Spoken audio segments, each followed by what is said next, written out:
सभी जानते हैं एमएसएमई का क्या मतलब है, एमएसएमई क्षेत्र का क्या इम्पोर्टेंस है, बट कुछ लेटेस्ट इनिशिएटिव हैं क्योंकि समय बहुत हो गया है, बहुत ज़्यादा समय अब नहीं लेंगे आपके और लंच के बीच, और ज़्यादा समय मैं बात नहीं करूँगा। तो आगे बढ़ाइए सत्येंद्र जी, आगे बढ़ाइए। हाँ, ये रहने दीजिए। उद्यम रजिस्ट्रेशन आप सभी जानते हैं, जितनी भी स्कीम्स हैं उसके लिए ये बेसिक डॉक्यूमेंट है। अभी रिसेंट इनिशिएटिव मिनिस्ट्री का हमारे ये है कि एक उद्यम असिस्ट प्लेटफॉर्म एमएसएमई मंत्रालय ने जारी किया है।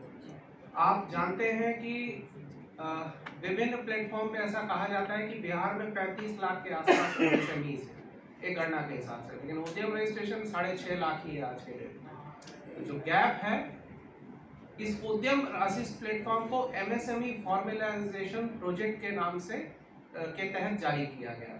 इसका उद्देश्य है कि ऐसे उद्यम जो पेपर वर्क के पास नहीं है, आप अगर देखेंगे मार्केट जाते होंगे तो बहुत सारे स्मॉल वेंडर्स, स्ट्रीट वेंडर्स हो सकते हैं या छोटे छोटे शॉप्स चला रहे हैं, कमर्शियल एक्टिविटी वो कर रहे हैं, इधर मैन्युफैक्चरिंग हो, सर्विस हो या ट्रेडिंग हो, कर रहे हैं, लेकिन एमएसएमई की एम्बिट में वो नहीं है due to lack of documentation. ठीक है, इस एमएसएमई फॉर्मलाइजेशन प्रोजेक्ट के तहत उनको भी एमएसएमई के एम्बिट में लाया जाए, उनको उद्यम रजिस्ट्रेशन मिले, इसके लिए उद्यम असिस्ट प्लेटफॉर्म अलग से एमएसएमई मंत्रालय ने जारी किया है। ठीक है, अब इसमें क्या होगा, कुछ डेजिग्नेटेड एजेंसीज होंगी। डेजिग्नेटेड एजेंसी कौन होंगी? फिनेंशियल इंस्टीट्यूशंस होंगे, बैंक होंगे, माइक्रो फाइनेंस इंस्टीट्यूशन होंगे, एनबीएफसीज होंगे और जितने तरीके के फिनेंशियल इंस्टीट्यूशन हो सकते हैं, ग्रामीण बैंक वगैरह वगैरह वगैरह, वो लोग क्या करेंगे, अपना रजिस्ट्रेशन उस उद्यम असिस्ट प्लेटफॉर्म पे करेंगे अपना बैंक के तौर पे। ठीक है, और उनके यहाँ तो बहुत सारे, आपको मालूम है कि उद्यम रजिस्ट्रेशन का सबसे बड़ा बेनिफिट होता है कि प्रायोरिटी सेक्टर लेंडिंग का लाभ मिलता है उस उद्यमी को। जितने भी बेनिफिट्स हैं एमएसएमई क्षेत्र के लिए उद्यम रजिस्ट्रेशन सर्टिफिकेट के माध्यम से उसको मिलते हैं। ठीक है, चूंकि उसके पास डॉक्यूमेंटेशन ही प्रॉपर नहीं है तो उद्यम रजिस्ट्रेशन नहीं बना पा रहा है, लेकिन इस उद्यम असिस्ट प्लेटफॉर्म की मदद से डेजिग्नेटेड एजेंसीज जो अपने आप को एनरोल करेंगी वो बिना पैन, बिना आधार के भी उनका उद्यम रजिस्ट्रेशन बना सकेंगे। लेकिन वो एजेंसीज जो इसके लिए डेजिग्नेटेड हैं उनके माध्यम से ये हो पाएगा, उद्यमी डायरेक्ट ये काम नहीं कर पाएगा। ठीक है, तो जो ऐसे उद्यम जिनके पास डॉक्यूमेंटेशन का कमी है उनको फॉर्मलाइजेशन के प्रोसेस में लाने के लिए सरकार का ये इनिशिएटिव है उद्यम असिस्ट प्लेटफॉर्म। तो ये नया इनिशिएटिव था, इसके बारे में आपको बताना था। उद्यम रजिस्ट्रेशन के बारे में आप सभी जानते हैं। एक लाइन इसमें मैं ये और ऐड करना चाहूँगा, बहुत सारे ग्रीवांस हम लोगों को मिलते हैं कि मेरा मोबाइल नंबर, ईमेल खो गया है, कृपया इसको अपडेट कर दिया जाए उद्यम रजिस्ट्रेशन में, है ना। अभी भी 4 ग्रीवांस आए हुए थे, मैं अभी फ़ोन पे देख रहा था, उसको मैंने रिप्लाई किया यहीं बैठे बैठे।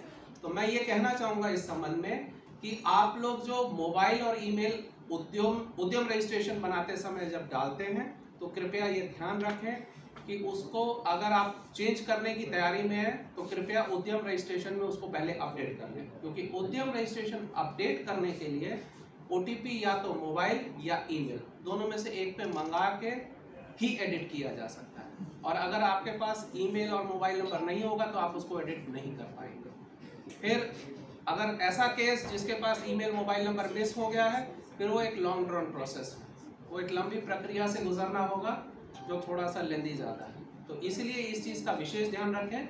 आप लोगों के उद्यम रजिस्ट्रेशन में जो ईमेल मोबाइल है वो आप इंश्योर करें कि वो अपडेटेड हो और वो आपके कंट्रोल में हो दोनों चीज़ें। बहुत सारे लोग छोटी सी मिस्टेक कर देते हैं, .com की जगह .com भी हो जाता है कई उद्यम रजिस्ट्रेशन में, मैंने देखा है ऐसा। स्पेलिंग का अर्थ का अनर्थ हो जाता है तो वो ईमेल एक स्पेलिंग एरर से तो गलत हो सकता है, हो ही जाता है। इस चीज़ का आप लोग विशेष ध्यान रखें। अभी भी चेक कर लें आप लोगों के उद्यम रजिस्ट्रेशन में ये 2 चीज़ एकदम एक्यूरेट होनी चाहिए और ये आपके कंट्रोल में होनी चाहिए, अन्यथा फिर आप उद्यम रजिस्ट्रेशन का यूज़ नहीं कर पाएंगे। आगे बढ़ो। चैंपियंस के बारे में आप जानते हैं, वो शिकायतें जो मैंने अभी बताया, मैं देख रहा था वो एमएसएमई चैंपियंस पोर्टल पर ही आई हुई थी, तो मैंने अभी जवाब दिया। मेजर ज़्यादातर ग्रीवांस उद्यम रजिस्ट्रेशन की ही होती है। तो उद्यम रजिस्ट्रेशन सरकार ने आसान बनाया है कि आप अपने घर से बैठ के 5 मिनट के ऑनलाइन प्रोसेस के जरिए उसको रजिस्टर कर सकते हैं, लेकिन कुछ सावधानियां बरतनी है। अगर सावधानी नहीं बरत लेंगे तो किसी काम का नहीं। आगे बढ़ो। CGTMSE के बारे में एक नई बात ये बताना चाहता हूँ कि इसमें पहले गारंटी कवरेज जो कोलेटरल फ्री फिनेंशियल असिस्टेंस का था 2 करोड़ तक का था, अभी इसको बढ़ाकर 5 करोड़ कर दिया गया है। तो अभी 5 करोड़ तक का अगर आप कोई फिनेंशियल असिस्टेंस बैंक से लेने जा रहे हैं तो CGTMSE के तहत कोलेटरल फ्री बैंक को गारंटी फी इसमें पे करना होता है आपको। गारंटी फी में भी कुछ रिवीजन किया गया है, कम किया गया है। छोटे लोन्स पे 1 करोड़ तक के लोन्स पे उसको कम किया गया है, लेकिन कवरेज 2 करोड़ से बढ़ाकर 5 करोड़ तक आप कर दिया गया। आगे बढ़िए। ये तो आप जानते ही हैं ESDP के ट्रेनिंग प्रोग्राम्स, आप में से कई ट्रेनिंग भी हैं इस प्रोग्राम से। आगे बढ़िए। Z के बारे में एक चीज बताना चाहूंगा कि Z के ऊपर अभी बहुत ज्यादा जोर हमारे मंत्रालय द्वारा भी और बिहार सरकार के उद्योग विभाग द्वारा भी दिया जा रहा है। Z रजिस्ट्रेशन आप जानते हैं कि Z पे के लिए कोई भी मैन्युफैक्चरिंग जिसका उद्यम है, मैन्युफैक्चरिंग अभी केवल मैन्युफैक्चरिंग के लिए है, तो Z के लिए अपने आप को रजिस्टर कर सकता है। Z नेक्स्ट स्लाइड पे जाइए। ये देखिए नीचे स्लाइड का लिंक दिया हुआ है z.msme.gov.in। तो जैसे ही आप रजिस्टर करते हैं 10,000 रुपए का आपको एक इंसेंटिव मिलता है और ब्राउन सर्टिफिकेशन का कॉस्ट ही 10,000 होता है।